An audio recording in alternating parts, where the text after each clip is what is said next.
Hello everyone. Барлықтарыңызға сәлем. Excel for Kazakhstan Grade 5 37-38 беттердің тапсырмаларын орындайтын боламыз. Present Simple тақырыбы осы шақ негатив, болымсыз interrogative сұраулы сөйлем. Exercise 6. Read the table. How do you form the present simple? Negative interrogative.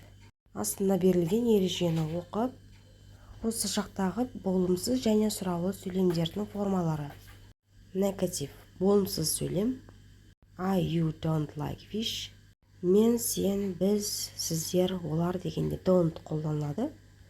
Яғни мен, сен балықты жақсы көрмейсің.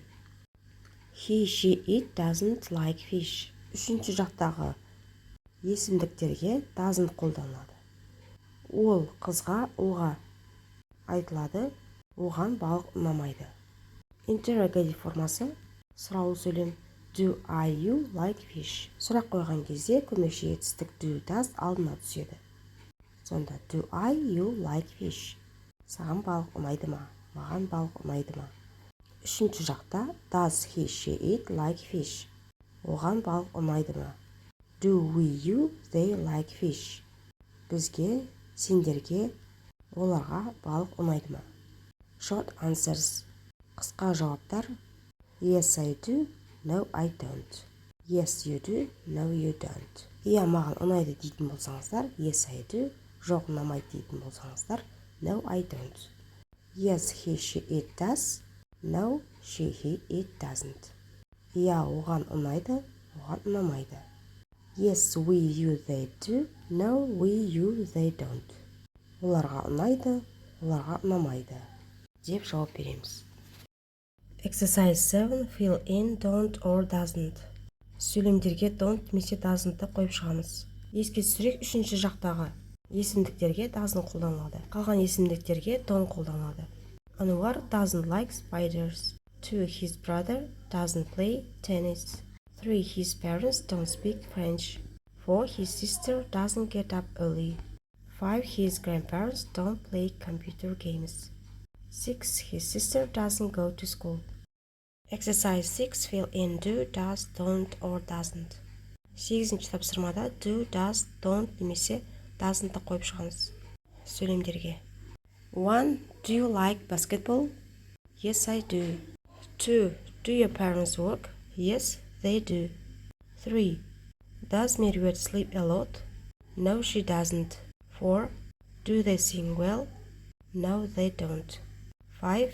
Does he like jazz music? No, he doesn't. Exercise 9. Ask and answer. 9-ші тапсырмада сұрақ қойып жауап береміз. 1. Does your mom work? Yes, she does. 2. Do you walk to school? Мектепке жаяу барасыз ба? Иә болса yes, жоқ болса no деп жауап береміз. 3. Does your dad like fish? Yes, he does. 4. Do you live in a flat? Yes, I do. 5. Do you play football? No, I don't. 6. Do you go to bed late? No, I don't. 7. Does your mom speak English? Yes, she does. Exercise 10. A. Say the sentence in your language. 10-ші тапсырмада сөйлемдерді өз тіліңе аудар. 1. Jane loves swimming. Jane жүзгенді жақсы көреді. 2. She likes playing tennis. Ол теннис ойнағанды ұнатады. 3. She doesn't like getting up early. Ол ерте тұрғанды ұнатпайды. 4. She hates singing.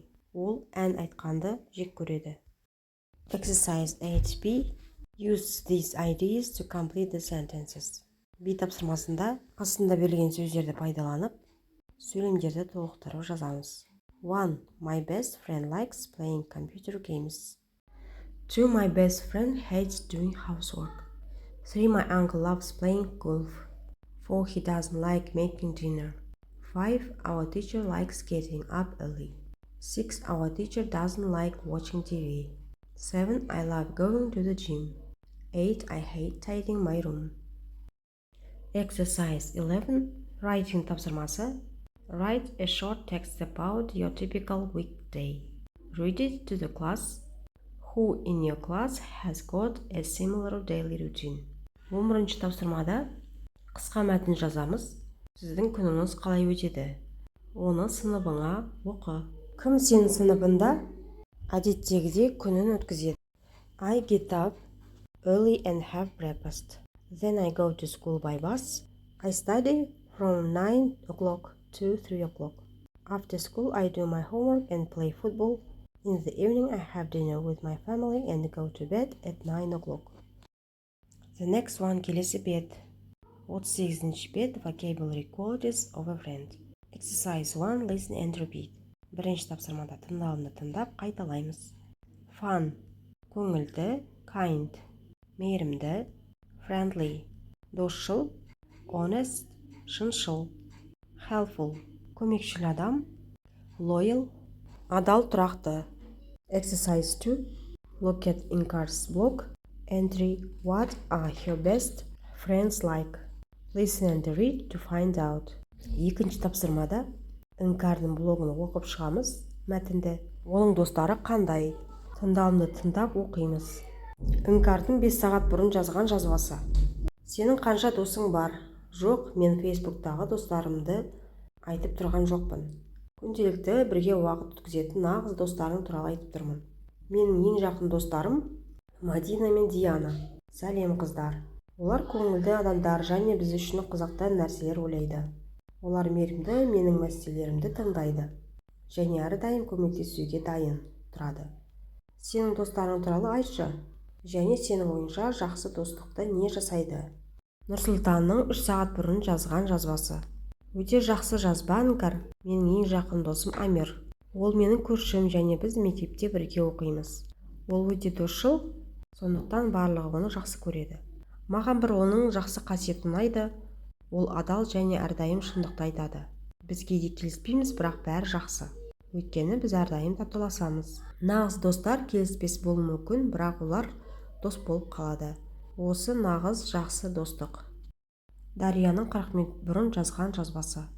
Сәлем, Инкар. Алина менің ең жақын досым, ол әрдайым маған көмектесуге дайын тұрады. Әсіресе қажет кезде. Шынында да ол ең көмектесетін адам. Ол сондай-ақ өте адал дос. Ол мен туралы ешкімге еш нәрсе айтпайды және барлық құпияларымды сақтайды. Достықты осылай сақтау керек. Сен сенбейтін адаммен ең жақын дос бола алмайсың. Енді сұраққа жауап берейік. What are her best friends like? Олардың достары қандай? Inkar has 2 best friends, Madina and Diana. They are kind, fun and always ready to help her. Nursultan's best friend is Amir, who is honest and friendly. Even when they disagree, they stay close. Darius' best friend is Alina, who is very loyal and keeps all her secrets. All three value kindness, loyalty, and support in their friendships. Сол жақта берілген жаңа сөздерді жазып алайық. Real, нағыз. Hang out, бірге уақыт өткізу. Exciting, қызықты. Friendship, достық. Same, бірдей. Everybody, бәрі. Tell the truth, шындықты айту. Argue, ұрысу. Make up, татуласу. Afterwards, кейін. Still, әлі де. Stay friends, дос болып қалу. Gossip, өсек айту. Keep a secret, құпияны сақтау. Exercise 3. Read the text again and mark the sentences. Үшінші тапсырмада мәтінді қайтадан оқып, дұрыс емесін белгілейміз, немесе мәтінде айтылмаған doesn't say-ді белгілейміз. 1. Inkar has lots of friends on Facebook. Инкардың Фейсбукта достары көп.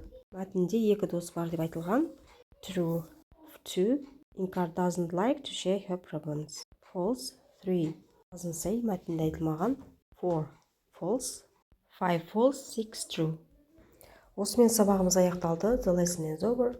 Сабақ пайдалы болса лайк басып тіркелуді ұмытпаңыздар. Достарыңызбен бөлісіңіздер. Bye-bye.